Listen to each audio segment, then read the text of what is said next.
दुख भोग लो और नाम जप करते हुए अगली फसल तैयार करो अच्छी।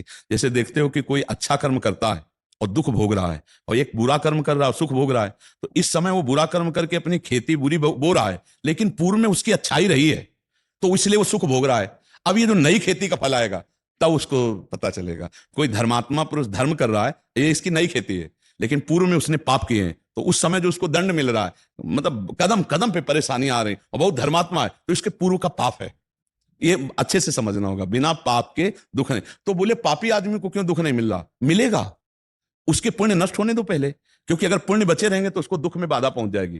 थोड़ा पुण्य नष्ट होने दो, और वो खुशी से पाप कर रहा है कि हम तो पाप करते हैं, हमें दुख ही नहीं मिल रहा, सुख मिल रहा है, और समझ पा नहीं, तो जहां पुराने पाप और नए पाप दोनों मिले, ब्लास्ट हो जाएगा। इसलिए हमें लगता है कि जीव को पाप कर्म नहीं करना चाहिए, वर्तमान में धर्म पूर्वक आचरण करो, पूर्व के जो पाप का परिणाम दुख आए उसे हंसते हंसते भोग लो। नाम जब से ये दम मिलेगी कि आप भोग लोगे, हंसते हंसते भोग लोगे। मिटाया नहीं जा सकता, प्रारब्ध भोग को नहीं मिटाया जा सकता।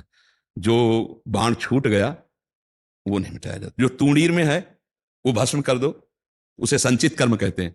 आगे जो हमारा है वो सही हो रहा है, लेकिन जो पूर्व शरीर रचने के समय कि 10 वर्ष की अवस्था में तुम्हें चोट लगेगी, 20 वर्ष की अवस्था में तुम्हारा हाथ टूटेगा, तुम्हारे कैंसर, वो सब पक्का होगा। तो अब उसके लिए हमें क्या घबराना, सबके हो रहा है, तो नाम जब करते हुए हम उसको सहन करें।